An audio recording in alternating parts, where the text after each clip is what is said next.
अब वो नहीं बोलने का, मीडिया बिल्कुल चुप है। देखो मीडिया एकदम से शांत है, पता है क्यों शांत है मीडिया? जब रिया चक्रवर्ती के पास में 30 ग्राम के करीब समथिंग मिली थी गांजा, चलो अच्छी बात है, पुलिस ने इंक्वायरी करी, जांच करी, ये करा वो करा, अच्छी बात है, करनी चाहिए। चाहे अगर कोई भी ऐसी चीज मिलती है किसी भी व्यक्ति के पास में तो करना चाहिए उसको, और उस पर ध्यान देना भी चाहिए। भाई कोई गलत चीज जो हमारी सरकार या हमारे युवाओं के लिए खराब है तो उस पर पूरा ध्यान देना चाहिए। लेकिन ध्यान वहां क्यों नहीं जा रहा जब क्या बोलते हैं उद्योगपति के पास में मुद्रा पोर्ट से 9,000 करोड़ की हीरोइन बरामद हुई है, तो वहां क्यों नहीं जा रहा? अडानी जी के पास में वहां क्यों नहीं जा रहा? सारा का सारा ध्यान सरकार का भी और मीडिया का भी। उस टाइम पे मीडिया ने क्या दिखाया? एक चीज दिखाई थी मीडिया ने, बस रिया चक्रवर्ती रिया चक्रवर्ती रिया चक्रवर्ती।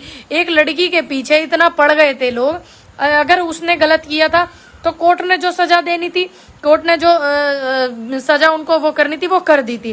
पुलिस वालों ने भी पूरा जोर भर रखा था। अब कहाँ गए सारे पुलिस वाले भाई, कहाँ गए? और वे सारे जांच पड़ताल करने वाले या फिर सोनू सूद के यहाँ पर जांच पड़ताल भेजने में बिजी हैं। सुध बुध तो नहीं खोदी सोनू सूद के चक्कर में सरकार ने और सरकार के नेताओं ने। हमें तो ऐसी लग रहा है जैसे सुध बुध खोद दी हो। और क्या कहते हैं, जब रिया चक्रवर्ती का मामला था हर चैनल ने दिखाया था, ठीक।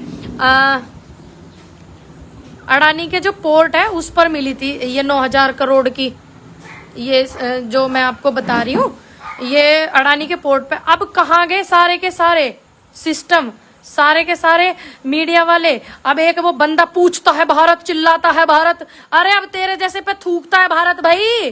कहाँ गया अर्नब गोस्वामी?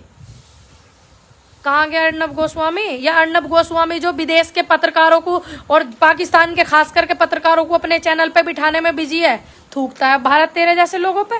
अब नहीं बोलने का कि अडानी के मुद्रा पोर्ट से 9,000 करोड़ की हीरोइन बरामद हुई? अब क्यों नहीं बोल रहा भाई? अब तो थूक रहा भारत तेरे पे, क्या कर रहा है? अब भाई बोलना चाहिए नहीं बोलना चाहिए? और क्या बोलते हैं, एक हमारे जो अच्छे पुजारी थे उनका भी निधन हो गया। परमात्मा ऐसी महान आत्मा को शांति दे, अपने चरणों में जगह दे ऐसे अच्छे व्यक्ति को।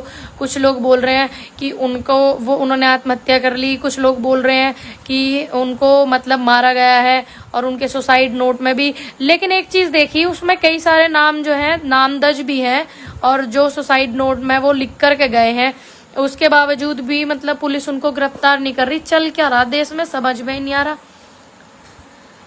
ऐसा लग रहा है सब कुछ साझे का मामला चल रहा है। बिल्कुल सही बोल रहे हो। ये मौलिक शक्ति पीपीएन खबर से जो बात कर रहे हैं सब कुछ सरकार का साझा चला। सही बोल रहे हो, आपकी बात काफी हद तक मुझे भी सही लग रही भाई जी कि सरकार का इनका सबका साझा सिस्टम चल रहा है।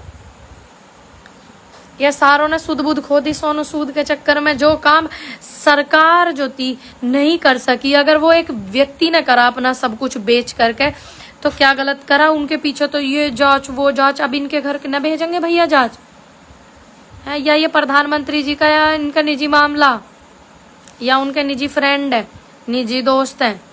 हमारे यहाँ पे बाबा जी आ रहे कल, मैं भी जाऊंगी पूछने बाबा जी से कि बाबा जी बेरोजगारी जो है इतनी प्रदेश में फैल रही, इतनी देश में फैल रही, और इतने युवा नौकरी के लिए मेरे गांव में से निकालोगे कितने सौ तो निकल जाएंगे, 500-700 हजार के करीब लड़के लड़की निकल जाएंगे नौकरी के लिए मेरे गांव में से।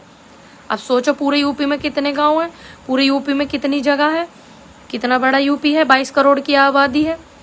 रोजगार के लिए भाई अधिकार की आवाज उठानी चाहिए, उठावेंगे भी। रोजगार जो है देश में सबसे ज्यादा हो रहा, सबसे ज्यादा। और एक बात भी पता है, ये मीडिया वाले हमें दिखाते नहीं, मीडिया वाले नहीं दिखाने के हमें। वर्ल्ड बैंक का करोड़ों का कर्जा जो है आरबीआई खाली, वर्ल्ड बैंक का करोड़ों का कर्जा और आरबीआई बैंक खाली। जीएसटी 28% तक, पेट्रोल डीजल 100 से भी ऊपर हो गया, गैस 920 रुपए की। मेरी माँ बता रही थी सिलेंडर मंगवाना, उसे फोन करा था उसने, मेरी माँ ने, बेटे सिलेंडर खाली हो गया, सब्सिडी खत्म, टोल दुगना हो गया। अब देखो तुम फास्ट कार्ड नहीं लगाओगे तो दुगना टोल लेंगे। रेल का किराया कितना हो गया, जो प्लेटफॉर्म टिकट 1 रुपए का आया था वो 50 रुपए का होगा, बैंक का चार्ज 4 गुना हो गया, फिर भी हाथ खाली। मोदी जी पैसा गया तो गया कहाँ? प्रधानमंत्री पैसा गया तो गया कहाँ? प्रधानमंत्री जी से पूछेंगे। और जब इतनी जांच हो रही है, इतनी ईडी जांच ऐसे व्यक्ति के खिलाफ जिसने जनता की सेवा करी हो और मजदूरों की सेवा करी हो सोनू सूद ने। और जो ये 45,000 रुपए कमाने वाली रूबिका लियाकत जो है 500 करोड़ की प्रॉपर्टी के मालिक हैं। और दूसरी बात पीएम केयर फंड, इनकी तो एक बार जांच बननी चाहिए, नहीं बननी चाहिए है नहीं। और एक ईडी जांच तो रूबिका लियाकत के लिए भी होनी चाहिए, अर्नब गोस्वामी जैसे लोगों के लिए होनी चाहिए, इन पत्रकारों के लिए भी होनी चाहिए। भाई तुम्हारी इतनी सैलरी थी, कैसे हुई? तुमने रेस्टोरेंट खोल लिया उन पैसों से जो तुम्हारी इतनी इनकम आ रही। क्या हो क्या रहा है देश में? मतलब देश की जनता को सब खाली करने में लगे हुए हैं और जनता को मूर्ख बनाने में लगे हुए हैं और अपना सब भन्ना भर रहे। ममता जी, मैं आपकी बहुत बड़ी फैन हूँ। थैंक यू सो मच ममता बहन। आप ठीक हैं? आपके परिवार में सब कुशल मंगल है? वैसे ममता जी, आप भी एक युवा हैं, जैसा मैं आपके फोटो में देख पा रही हूँ। आप भी सवाल करो ना भाई, करो। दिमाग के इलाज, मुझे उन लोगों का एक कमेंट कर रहा है दिमाग के इलाज, भाई आप अपना कराओ जाकर। मुझे लग रहा है पढ़े लिखे अनपढ़ हो, शायद पढ़े लिखे अनपढ़ लोगों की देश को भी जरूरत ना है। जो कुछ तो पढ़े लिखे अनपढ़ लोग वो होते हैं जो अंधभक्तों की गिनती में आते हैं, ठीक। कुछ पढ़े लिखे वो अनपढ़ वो हो जाते हैं, जैसे हमारे माँ बाप जैसे। तो हमारे माँ बाप जैसे हैं, हम उसमें बहुत सुकून में हैं, कोई दिक्कत वाली बात नहीं है। और क्या बोलते हैं, आप जो है देश के लिए घातक हो सकते हैं, नुकसानदायक हो सकते हैं। तो आप अपना इलाज करवावें अच्छे से। भैया मीडिया पता नहीं क्यों नहीं दिखा रहा, अब वो बंदा नहीं दिख रहा, अब वो लड़की भी नहीं दिख रही, वो छोरी जो अपनी क्या नाम है उस बहन का, रूबिका लियाकत हैगी। और अब तो वो भी आज तक चैनल पे भी नहीं दिखा रहे भाई, बहुत सारी हैगी ये लाली। हम तो आपसे उम्मीद करे।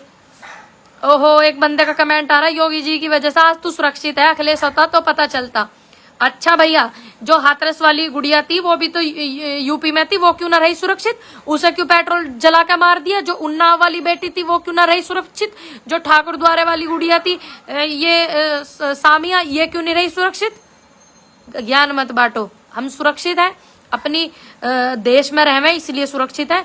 दूसरी बात, हमारे अंदर खुद भी इतनी वो हैगी, और जब इस तरीके का सिस्टम होगा, जब हम ऐसा कुछ बता देंगे और ये भी बता देंगे कि हम कितने हिम्मतवर हैं, कितने ताकतवर हैं, और पूरे देश की जनता अगर योगी जी की वजह से सुरक्षित है, उत्तर प्रदेश पूरा योगी जी की वजह से सुरक्षित है, तो उन माओ से भी जाके पूछना जिनकी 6-6 साल की बेटियों का अपहरण हो गया, बलात्कार हो गया, उनसे भी एक बार पूछ लेना कि उनकी बेटी कितनी सुरक्षित है। अच्छी बात है कि हम यूपी में हैं, अच्छी बात है, उससे भी बड़ी बात है कि हम भारत में हैं। तो कृपया करके ये फालतू के देखो ज्ञान वाली बातें मत किया करो, मुझे अच्छी न लगती। क्या करूं मैं, मुझे सही बात अच्छी लगे। तो एक जांच जो है इनके खिलाफ भी बननी चाहिए। और जो महंत जी हैं उनकी, मतलब मैंने न्यूज देखा कि उन्होंने एक 7 पन्नों का सुसाइड नोट, एक बंदा कह रहा वो लिखना नहीं जानते थे। अरे जो महंत जी खुद अपने सिग्नेचर करते हो, लिखना कैसे नहीं जानते?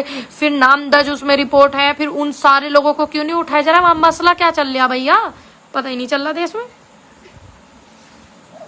या पूरी की पूरी सरकार सोनू सूद जी के ऊपर ही लटकी पड़ी, सोनू सूद जी ने सबकी सुध बुध खुआ दी। हमें तो सोनू सूद जैसे नेता चाहिए थे, और बनावेंगे इन्हें भी नेता, ऐसी बात नहीं। नेता आप बन गए हो भाई, बड़े बहुत अच्छे।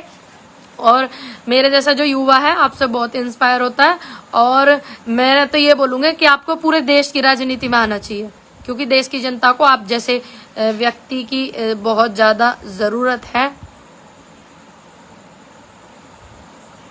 मैं तो बिल्कुल ठीक हूँ, कुछ लोग मेरा इंतजार कर रहे थे कि ये ठीक ना रहे, पर उस परमात्मा का, मेरे बुजुर्गों का, मेरे माँ का, मेरी चाची ताई इतनी सारी हैं, सबका मेरे पे बहुत आशीर्वाद है, इसलिए मैं ठीक हूँ। आप बताओ, आप सब ठीक है? बाबा जी आ रहे भाई जी कल, मिहिर भोज, सम्राट मिहिर भोज सिंह गुज्जर जो कॉलेज है दादरी में, वहां पर आ रहे हैं। और भैया मेरा अनुरोध है, बाबा जी आ रहे, हो सकता है बाबा जी तक ये बात ना पहुंचा रहे हो, यूपी के जो मुख्यमंत्री योगी आदित्यनाथ जी हैं उन तक ये नीचे वाले लोग बात ना पहुंचा रहे हो, तो तुम जाओ बाबा जी से पूछो कि नौकरी कहाँ है और इस कॉलेज को कब वो बनाएंगे, स्नातक बनाएंगे, ये भी पूछ के आना। और ये भी पूछ के आना कि बाबा जी आप जो है इस कॉलेज में कितना पैसा दे रहे हैं, ये भी पूछ के आना भाई कॉलेज के। या फिर रिबन ही काटने आ रहे, या फिर जो मूर्ति रखी गई है आसपास के क्षेत्र के सभी लोगों ने पैसे दे करके उसको मूर्ति को बनवाया है, मीर भोज, सम्राट मीर भोज जी की प्रतिमा को, या बस बाबा जी रिवन काटने आ रहे हैं, 2-4 करोड़ रुपए कुछ देकर जाएंगे, ऊपर वे बन जाएंगे ना कमरे, और फिर उसमें बहुत बड़ी बड़ी पढ़ाई हो जाएगी, BEd MAd पे ये सारी शिक्षा आ जाएंगी, तो और ज्यादा हो जाएगा, और ज्यादा अच्छा हो जाएगा ना कॉलेज का। मेरे यहाँ से भी पास ही पड़े 20 किलोमीटर, और तो इसीलिए बाबा जी से ये पूछने वाली बात है, ये तफरी वाली बात ना भाई, मजाक में नहीं लेनी कि बाबा जी क्या आप 2-4 करोड़ रुपए दे करके जाएंगे कॉलेज की संस्था को, जिससे कॉलेज में सुधार हो सके, और बेहतर लाइब्रेरी और बेहतर ज्यादा इसमें वो आ जाए ये तुम्हारा कोर्स।